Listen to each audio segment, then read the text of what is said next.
Hey neighbors. Hey neighbor. Okay, so my name is Val Free. I'm the executive director of the Neighborhood Network Alliance. We are a block by block, area by area community engagement organization.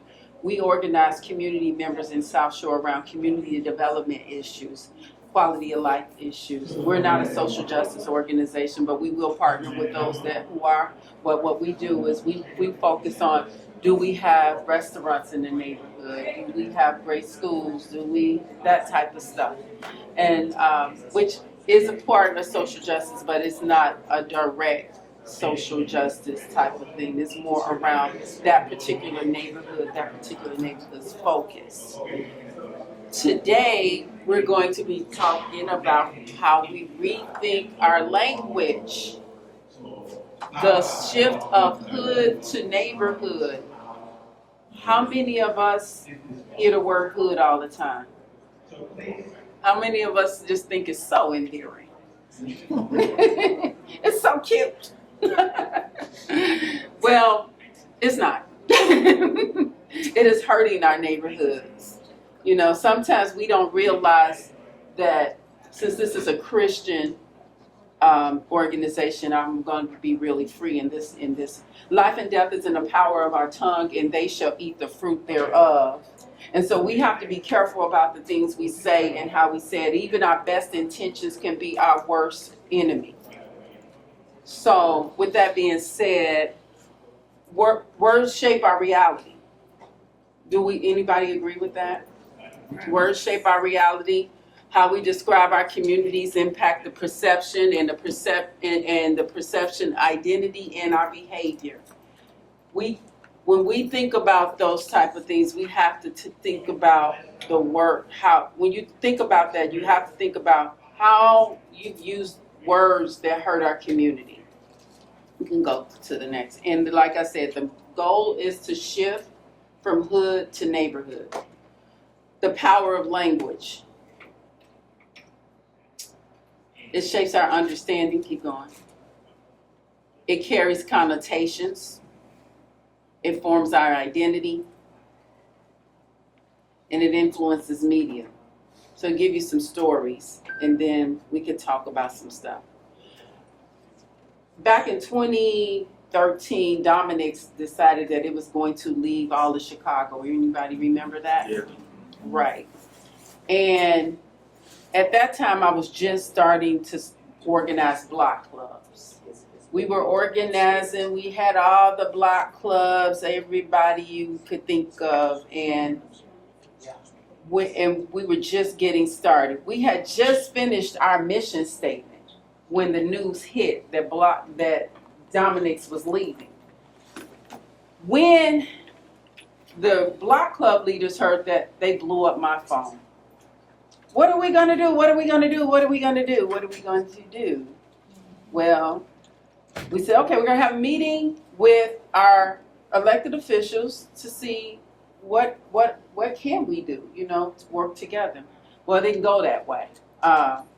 We had a meeting the meeting was basically almost sabotaged, let me start there, by the elected officials. And we end up having a meeting at one of the schools in the library. It was a snowstorm. It was 6 inches of snow outside, and it was still snowing. And we had over 250 people show up. With that being said, we had to create committees for different things. And one of the committees was marketing and branding of the neighborhood. Because what we do know is that our neighborhoods don't have a good brand, and the investors won't invest. That's right. That's right. So in that committee, a magazine came out of it. You may have heard of the South Shore Current, which is now South Shore Drive or something like that. Came out of it. We started branding South Shore as the Cultural Soul Coast.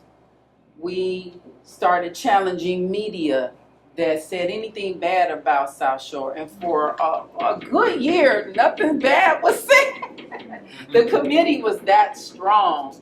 So this, I'm using media influence because that's usually how all of this stuff seems to seep out in how we get there. You can go to the next slide.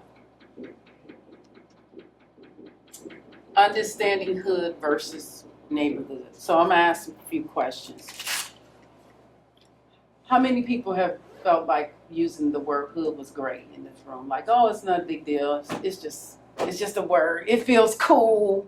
They say it in hip hop. I live in the hood. How many people? I said it last night. Okay. So with that being said, let me ask you a question. When you hear the word hood, what do you feel? What are the graphics in your head? What are the emotions that you feel? I mean, when I was younger, I used to think it was okay, but as I got older, I feel like it's degrading. I feel like it doesn't bring out cohesiveness. It doesn't bring out togetherness. It doesn't bring out unity. To me, it doesn't bring out community. It doesn't bring what I want my block to look like. I don't want my block to look like the hood. Because for me, I grew up in the hood. I grew up hanging out on the corners. I grew up with my friends hanging out on the streets. So that's not what I want my neighborhood to look like where I live at now. Right. So that's not what I want the community where I live live at to look like. So Okay. it's the great. Okay. I think the hood, there's a connotation, it's like something that you can't get out of. If you're in the hood, you're kind of stuck in the hood and you don't travel too far outside of that. Where neighborhood is more like, oh, let's go visit that neighborhood. A neighborhood is a place where you go visit. Where a hood is kind of something you're stuck in. Mm-hmm. Yeah, and for me, it's kind of like a term of endearment. So, even though I speak to my neighbor, I say, "Hey, neighbor," I've been saying that for the longest, so I like that term. But it's been like a term of endearment for me because I live in areas where crime is high and all the different stresses, and people are doing all kind of things that are not necessarily positive, but just to what I was listening to you and how I still want to embrace the neighborhood, and I don't want anybody to feel so like I'm judging. I do want change, but I kind of I live in the hood to maybe outsiders, just so that I'm not judging the people in my neighborhood, although change is necessary. So I basically use it as a term of endearment. I would say the reason why I used it last night, I asked everyone, what hood you live in? What hood it don't matter. It could be from, unfortunately I may say it's an elder or wherever your bracket rate. I just asked that because again, even though I'm from the west side, maybe considered hood, I don't see the word as always negative because I'm not giving negativity to the word myself. So when I use it in conversation and I enjoy what you're doing, and I'm sure my neighbors will agree and the elders will agree, but probably will not saying it because again, I don't give connotation to it. But if I'm out, if that's the group that I'm working with, they prefer to call it neighborhood, that's what I do. But in my personal life, when I'm playing football with my friends, and when I'm talking to people out and about, I'll probably be like, yeah, what hood you live in? But it's not because of the hood I live in, because I'm in the hood, it's just anybody, just the word I use. And that's how I use the last name. Well, let me first express how ashamed I am after hearing you today, because I am a pastor who uses that across the pulpit occasionally. I'm not laughing at you. And I use it to identify, perhaps to your point, to some of the negative things that we see happening in neighborhoods, certainly in the demographic of people of color.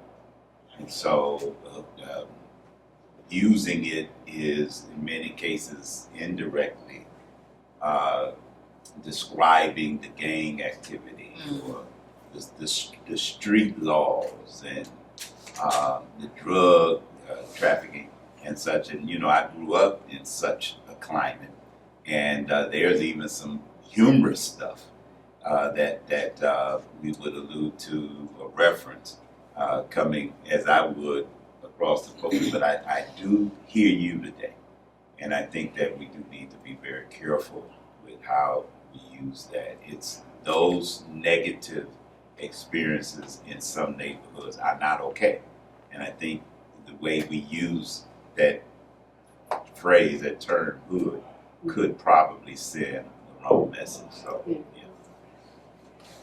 You and then.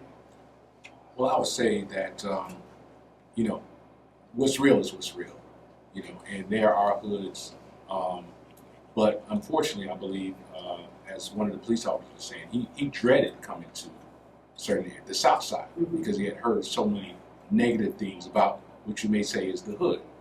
But that's where people live, that's where people are, and it's, I believe, not so much of a name or a title as much as it's who you are and who you believe you are.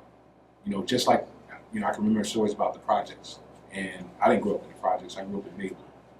But a lot of times I would go what they call the projects, to these areas that were supposed to be so bad, and I had relatives that lived there, and it was a community that were people. So people live in the hood, but does the hood have to have that negative connotation to them? And I believe it's only if they accept that, you know, and they can make it out of whatever they want to be. I was a real estate appraiser for 12 years, and people say, oh, I hate Inglewood, I've never lived there. And there's some beautiful places, beautiful homes, you know, in those areas, and all throughout Chicago. So I think it's just you have to realize that you know, what is the real, and not just look at it like, oh, well, the hood, everybody in the hood is bad, the hood is bad. You know, there's good people everywhere. Right, but what happens is when you use that word, the visuals of what you say is what you may feel, but the visuals of it is not, we all safe over here, we all collaborating over here, we all stable over here, we all prosperous over here, no matter what the situation is. That's not the visual when you see and you say the word hood. It's the same argument with nigga and nigga. It's the root of it comes from a bad place. And we want to change how we want to change how we want to use the word, make it endearing, but the root of it isn't endearing. It's not. It hurts us. And the root of hood is not endearing. It represents nothing positive. No matter how endearing we want to make it, it doesn't. And we have to be able to make people feel good about themselves, even when they're in bad situations. Like I said, when we were doing walk, talk, and roll, I'm telling you, I saw some people, I know they done did some things in their life that I could never even think about doing. When we just walked up to them and said, hey neighbor, they're like, oh wow, somebody recognized me. The walls came down. They wanted more of whatever we had to give. They wasn't like, oh, that's them. They felt like it's us. Felt like people. Right. So, oh, you went there. Okay, so basically it's a slang word with complex connotations. It often associated with black people. One second. And it carries negative stereotypes. It was popularized through hip hop. Am I wrong? I would say even before then, the 70s began to develop the thinking that the communities where oppressed people were. So the terminology, to your point, was glorified during the hip hop era, but I think it became normalized among community during the 70s, early 80s. Where I was, it was the word ghetto. Right, it was ghetto. And that's what we frowned on. Mhm. Labor, ghetto. Mhm. I fight somebody say that now. But it's the same thing. It may be age different, but I don't say it. But I agree with what you're doing though. I ain't gonna lie, I I don't was see saying that mine was the ghetto because I had a student that wrote the ghetto is home for me. Mhm. So that's why I hadn't heard the negativity of hood as much as I did ghetto. Yeah, Because of my age, of course. right. You Okay. don't hear the word ghetto nearly as often No, as you and used to. honestly, the crazy Nothing. part about it is I kept trying to figure out what was the other word. Can I just throw something real quickly? Yeah. As you all was talking, I just did a little quick Google. But it says here, Google and Urban Dictionaries, the definition of the hood both reflect the ideology that not only is the hood violent, but also that the hood is ghetto. So this is like a definition that's across the board. Who wrote that? This one, but that's listed across the board that this is another way. It's Mhm. just, it was a smaller way because ghetto, it was a new way. Right, It was it's a just new a way. new It's a new terminology way. with the same negative impact. It was a But new yeah, way. that's why I said that a lot of times I speak on it in terms of for the people outside of my neighborhood because it comes with negative connotation. And so, but I think I represent positivity, right? I mean, I be dressed like today, but You're it's fine. Saturday. I'm going You're to the fine. gym. But you're good. Beautiful, beautiful, sexy queen. So that's why I said outside, I'll say it because it's not all bad. But I definitely understand your point. Mhm. So neighborhood emphasizes community and connection. When you create a neighborhood, so the name of our organization is the Neighborhood Network Alliance. And we were the Southeast Side Block Club Alliance, where we had access to over 700 block clubs within 7 neighborhoods that came together on a monthly basis. And then what we realized is that that most of our block club leaders were elders, and as they began to get older, the zeal was leaving, and we needed to change to attract the next generation of leaders. So instead of saying block clubs, we use networks instead. But what we also understand is when there are networks, you're creating neighbors that's talking to one another that didn't talk to one another before, and all the possibilities that can come out of there. If we had all the housing people in South Shore come together, we could have one of the best housing centers we've ever seen before. If we had all the teachers come together in South Shore, what would our schools look like? If we had all the people that are into economic development, what would our banking and economic development systems would look like? It's that type of neighboring that we're talking about. So when we say create community, it emphasizes community and connection. It suggests stability and safety. It promotes a sense of belonging, and it carries positive connotations. Here's the thing. I believe most people here understand energy, spiritual, whatever. If you are conjuring up negativity in your area when you use this word hood, you know what it represents. How do you change that to how do you change that? Because our words have power. Our words are powerful. You have to watch what you say because it brings whatever energy you bring in that comes out of your mouth. You can do it. You can be sincerely wrong while having your best intentions. Yes. Just even with the word hood, I think you can even view it, we've heard different inferences of the, use of the word. Mm-hmm. But the hood is different from my hood. Someone may feel a sense, like she said, of endearment, community, connection, that's not even related to the negative connotations of hood. But when you say the hood, it's always a condescending kind of, thought about it. But even people who are not minority in various areas of the country, they use the word "my hood" as a term of endearment. So I think, to your point, the negative connotation is when it's looked at from a condescending way.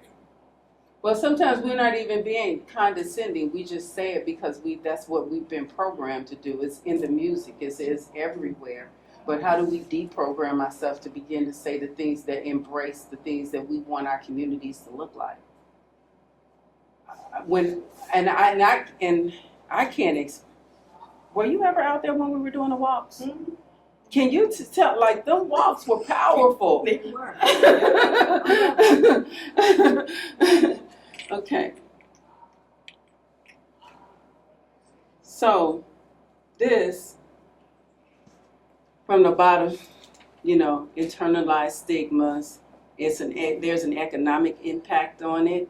It affects your real estate. When people think of when you this is what you say, look at your neighborhood as, so does the investors. When this is how you see your neighborhood, people who have families that want to raise their children in there, so do they. Stable people, that's how they see it. The media, the way that they focus on it with crime and poverty, that's how they see it, because this is what we're telling them. My hood, the hood, all of that. It doesn't matter if you have a word before it, after it, whatever. This is the projection that we're giving, well intended or not. This is the projection and the feelings people are getting, because the one thing about words and how people decide them is based on how they interpret it. You can have the best intentions. How many times have we been in arguments and I said, no, that's not what I meant, but that's how they took it. Yeah. It's the same thing. And it reinforces the stereotypes. So what I'm saying is, if we can begin to elevate our children in a different way to how they see their neighborhoods and how they see their neighbors, we can begin to make change in a way that we haven't. And it's not sticking with the old and expecting good to come out of it, because it hasn't. Hip hop has been around since the 80s. Look at our neighborhoods. Look at our conversations that we're having about our neighborhoods. The language that we're using. Again, life and death is in the power of the tongue, and they shall eat the fruit thereof. No. Can I ask a question? Yes, ma'am. So what about, and I'm just gonna put it out there, Okay. the organization My Block, My Hood, My City. So they have T-shirts, and I used to work for them. Mhm. And again, I guess you talk to Jamal, he'd be like, "It's my block, this my hood, this my city." So It's not. He not taking. I'm just asking negative, and it may be a good conversation y'all should have. Just to. yeah, to we get- should have open the it up. conversation, but I'm not throwing rocks at his No, organization. I'm just saying because you got valid points. Mhm. And I think he got a valid point. And whether we agree or disagree, I think it's a good conversation to be out, because y'all coming from two different spectrums. He's probably about 39 or something like that. You know what I'm saying? So he may look at it different because of genre he's grown up in. Right. And his power of tongue may be different. So I'll be honest with you. My power of tongue, the things that I say, I don't give valid to it like that. So I'm 50-50 with that. You know what I'm saying? And it could be this generation, they may be 50-50 with things. When they speak the tongue, if things don't happen to them, when they out here cracking jokes. So when I ask the person, what hood you live in, you know what I'm saying? So, but I think it's a good conversation. Yes, I think it's a conversation to be had, but I'm not here to tell him to change the name of his organization. I'm not saying it's a good debate to have about what Right. does it mean and to bring it out there. So it's Right, a because conversation to have, the yeah. thing is, we have to change the mindsets of our young people. We have to raise the bar. We can't stay down here and expect them to come up here and wonder why they're not there, no matter how hard we're trying, no matter how hard we're praying, because we do have power. Everybody in here has this power in their mouth. Right. And it matters what we say. We have to be intentional about what we say and the impact that it has and on people. Because again, people interpret things through their heart, not through what they just heard. It goes through the heart, then it comes out. So we have to be very intentional about how we make people feel, what we say, understand what those words may mean. You may mean it one way or another. Again, back to the conversation around nigger and nigger and nigger, all of that. How I see it may be different than what you see it, but we all know it came from a bad place. And like we just talked about, it was the new word for ghetto. What ghetto do you live in? How about that question? Do you think it matters, like, who you're talking to? Like, speaking from a white perspective, I agree with you when you say hood. We have all the negative connotations, and you can see that's why investors wouldn't want to invest. When you say neighborhood, you do feel all the things that you said. We work in the projects, and we did in California. I feel more comfortable actually in the hood, as you call it, than I have more community in the projects than I do in my quote neighborhood, because white people are so independent and they don't do stuff together. And when we go to the projects, even the kids the other day were telling us how, I said, were you guys bored during spring break? They go, no, we all play together. And I would often, with my kids, make appointments and schedule and find people somewhere in the city for them to play with. Mm-hmm. So I have two connotations. One is very negative, and then, but having worked in quote the hood, I love being there. I feel very loved there. I feel the community. I feel the love they have for each other, in spite of the problems that are there too. So I don't know what. Maybe if you're talking to white people, hood's not a good thing to say. No, hood's not a good thing to say no matter who you're talking to. Yeah. It still has the same Yeah. stuff coming with it. Yes, there's community and those type of things. When you bring anybody together and they live with each other for years in and years out, of course there's going to be community. That's a given. It has nothing to do with how you're talking to one another and speaking and all that. You know, it's all about, are we building up strong people? Are we building up our next generation of leaders? Are we building people that can withstand the wiles of going outside of this world? Can they? Are we building that, or are we telling them to accept poverty because it's cool? Are we telling them to accept the crime because it's cool with just that one word? Yeah. What hood you live in? The hood. You know what I mean? Yeah. So it's one of those type of things. Go ahead. Yeah, thank you. I just want to encourage you that this is helpful in this sense that, so I live out in the suburbs. My passion is to build bridges between suburbs and cities, because for me, and just like Nell said, some of the most welcoming places I have been in the city, and south side, west side, and those neighborhoods, and feeling the neighborly part of it.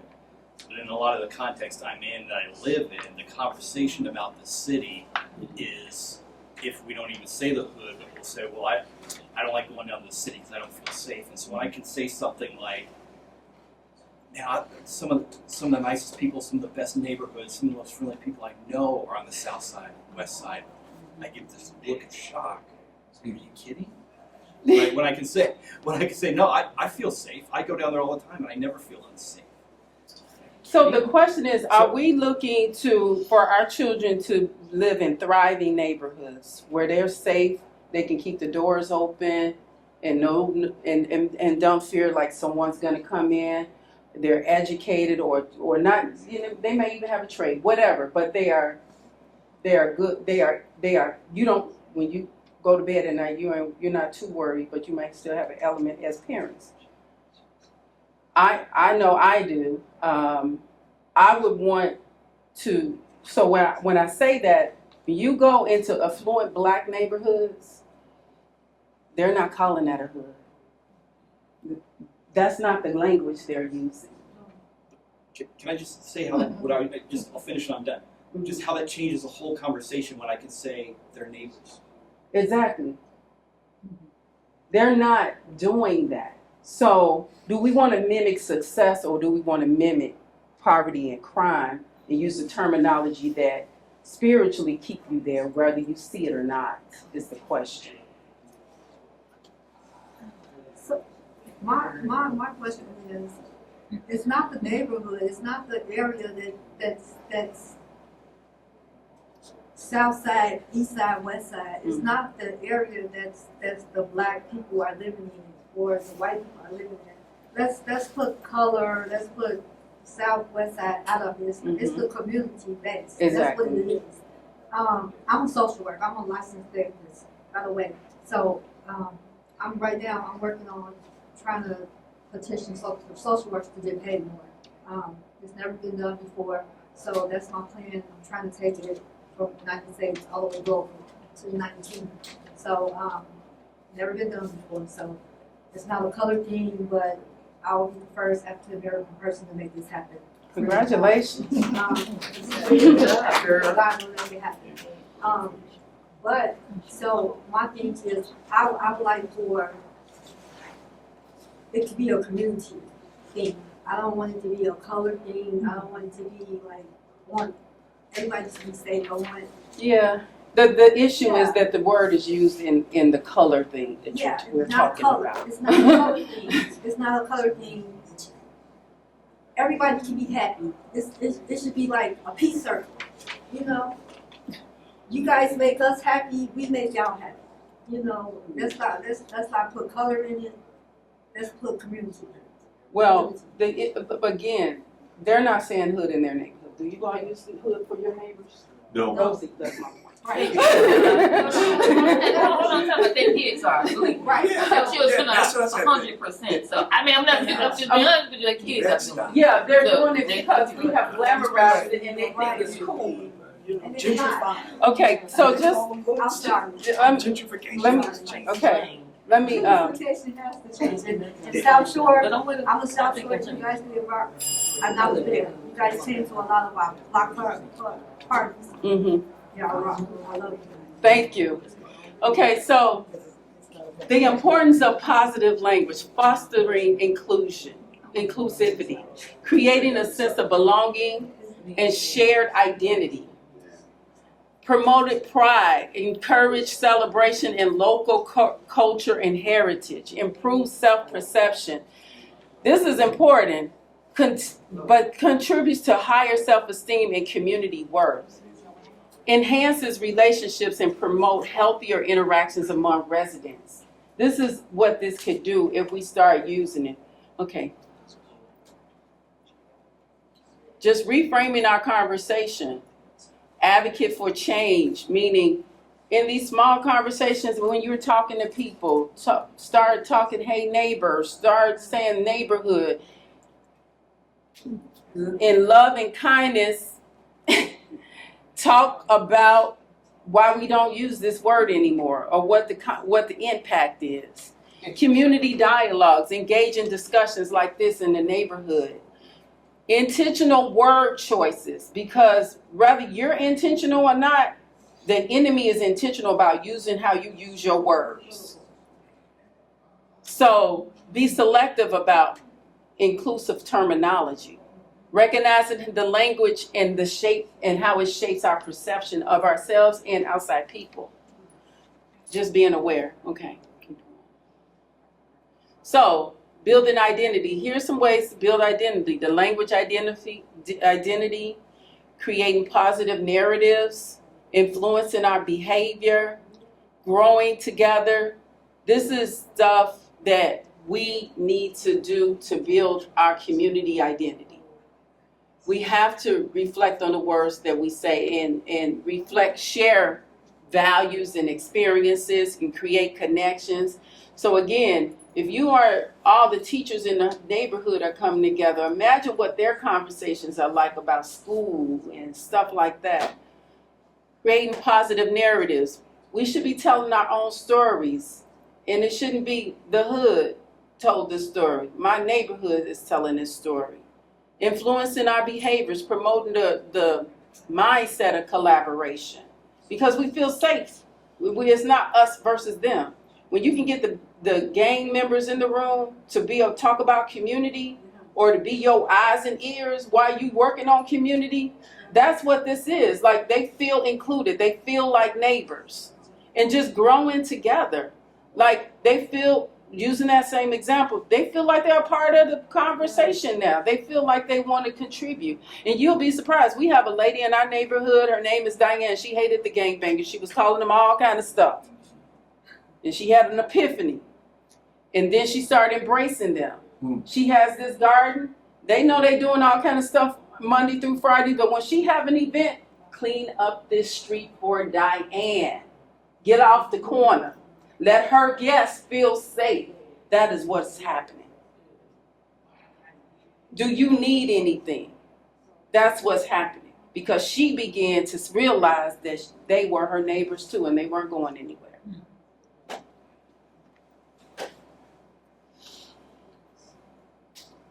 These are success stories from different parts of the country where they changed the language. The one campaign was I Love My Neighborhood. It was a grassroots initiative. Local pride through positive storytelling. There was another one in Brooklyn, revitalization. It was Fort Greene. Bed-Stuy residents rebrand their area through positive language and cultural celebrations. And indigenous language revival, communities strengthen their identity by reclaiming native language and cultural inheritance. So, again, going back to the first one, I said we started branding South Shore as the cultural soul coast because, one, that a lot of jazz came out of South Shore. There's a lot of artists in South Shore. So it was quite natural that we would do that. They got the Gold Coast, we got the Soul Coast. You know? Okay. And this is just like the psychology effects: self-esteem, community pride, social adhesiveness, community engagement, and resilience. And as you can see, this is what the positive language significantly impacts, how it impacts community members when we start reinforcing that. If my sister, who didn't understand the power of the tongue, she used to say, look, negative things to her children. She said, oh, I don't mean anything. I'm just playing. And I was like, wait, hold up. You can't tell her she ugly. I'm sorry. You can't do that. I'm just kidding. No, you're not kidding, because she's interpreting it a different way from you. And so when my niece grow up with these complexes because her mother was just joking, that's not how she took it. And these is the things that's the impact of it. So when she got acne, you wondering why she got acne, because she don't have no self-esteem. Again, going back to how the media plays a role in this. So you can scroll this. We've already been through that. You know, I just got excited because I was just going deeper and deeper. But here's some action steps we can take. We can start with ourselves. Ooh, that's gonna be hard.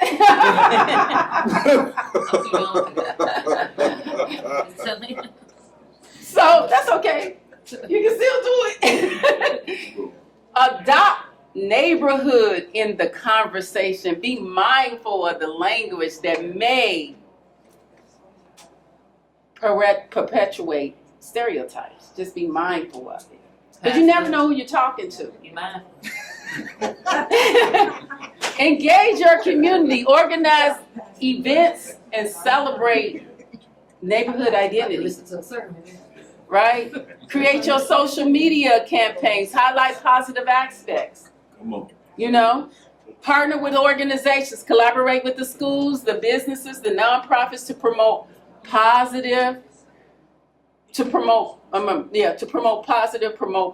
language, create educational materials and language impact. We got language twice.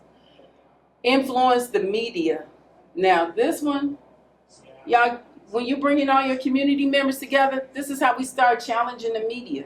Like, if we really did a good job at shutting down bad information about South Shore for over a year. You know, and then our own magazine came out of that, you know. So they're highlighting all the good stuff, reinforcing all the good stuff. So encouraging storytelling.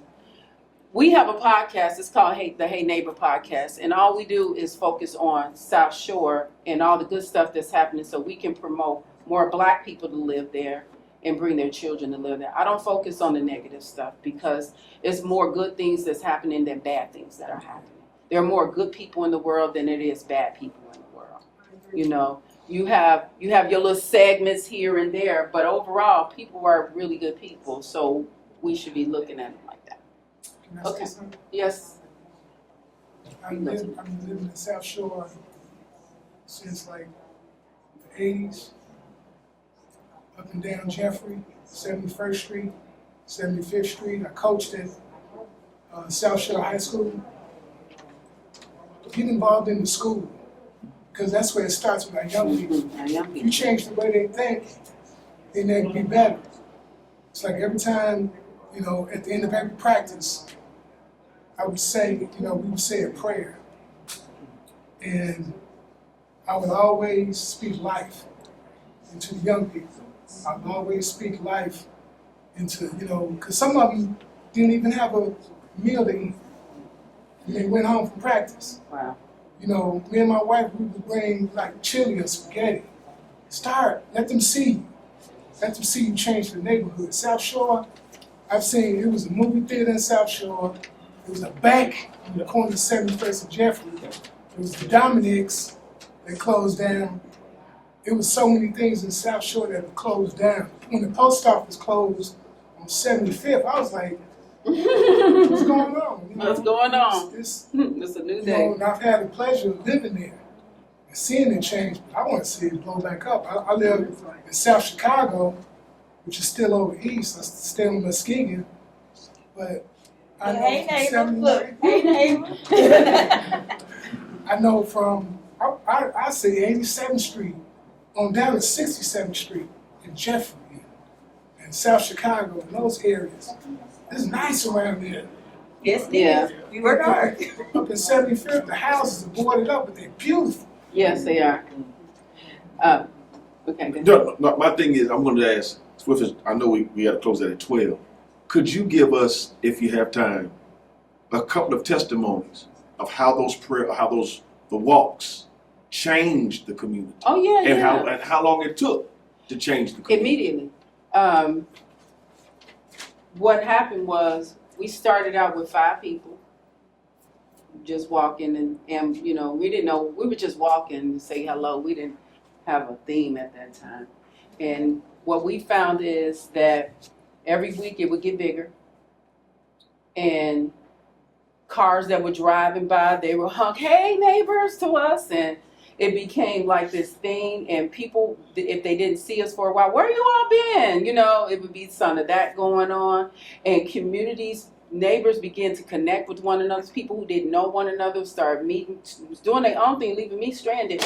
But but they began to talk to one another and create things together and build together. And it's just been going on for a while. Like, they have their own little stuff, and that's kind of how it began. Now we're doing corner karaoke, right? And the corner karaoke is how much time we got? Well, you tell them how we Amazing. push the guys off the point. Yeah, you tell It's amazing. them. I'm trying to be the silent button pusher. Okay.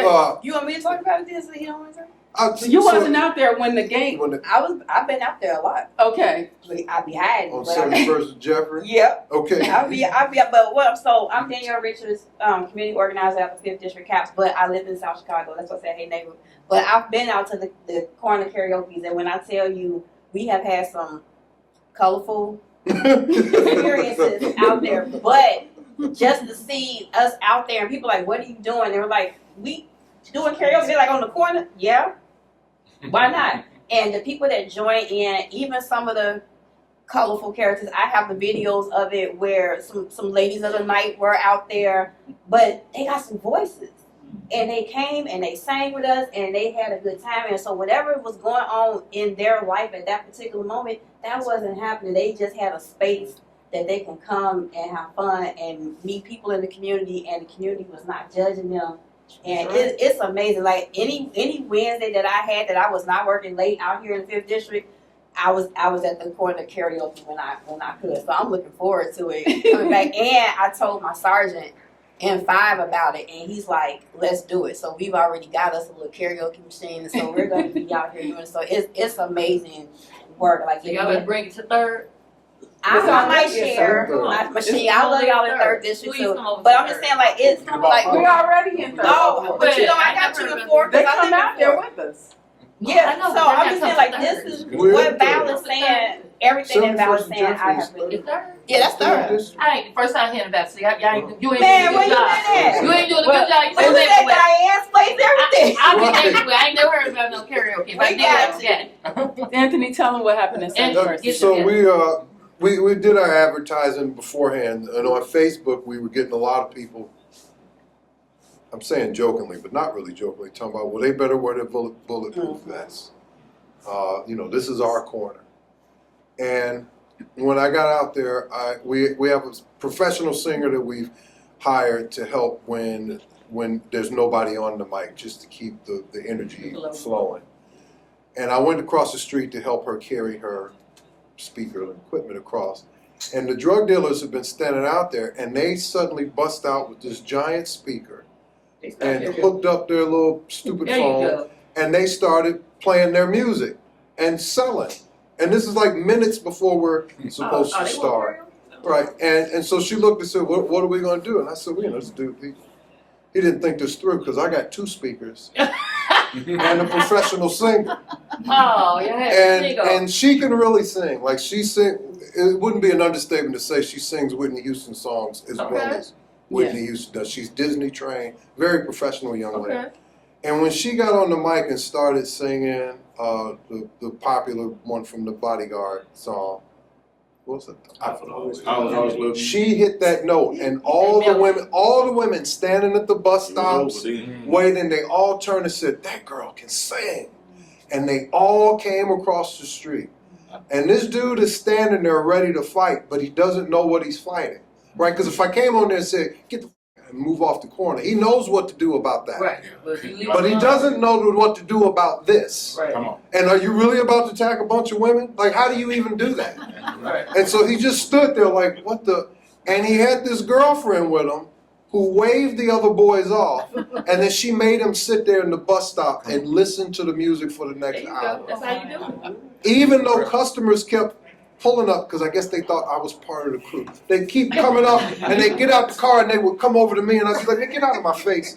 And he's got sales that could be happening, and he can't make them because all of these people came out. People came with their lounge chairs, There you go. and they had their little bottles of wine. Third district came out and danced on the corner. Third district came out the police Every department week. came out and danced on the corner to the songs. And so for 2 hours, everyone got to see the difference between a hood and a neighborhood.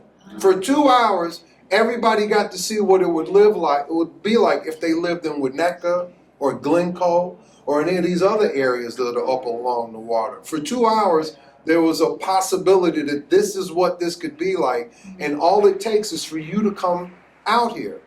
Right? We didn't need a lot of action. We just need to be out here, and that makes them not be out here. Because I don't want to do my drug sales in front of everybody. I don't want the police standing around when I do my drug sales. So if you're out here, then I can't be out here, and I got to go somewhere else. And if we're all out there, they have nowhere to go to sell. They're out there because we're not out there.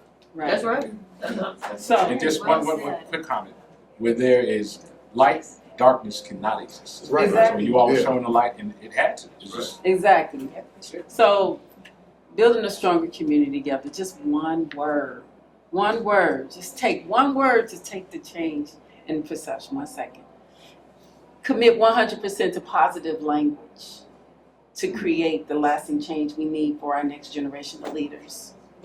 The potential, the positive impact on community identity is timeless, is limitless, Embracing the positive language, we can create communities where everybody feels valued, connected, and empowered. So let's contribute to that versus the other stuff. So how can I get you to come and talk to the Block Club? I'm serious. I mean, I may not 100% agree with you. I'm not, Well, okay.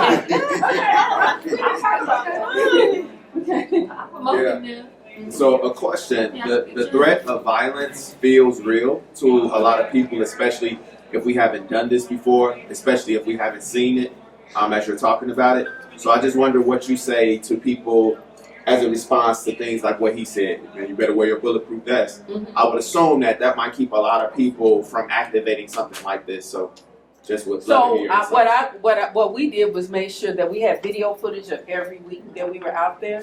So you got a chance to see that the bees don't bite. So just change the narrative, basically. So Video you footage. saw people from all walks of life. It wasn't just the folks on the corner. People came from out of their houses.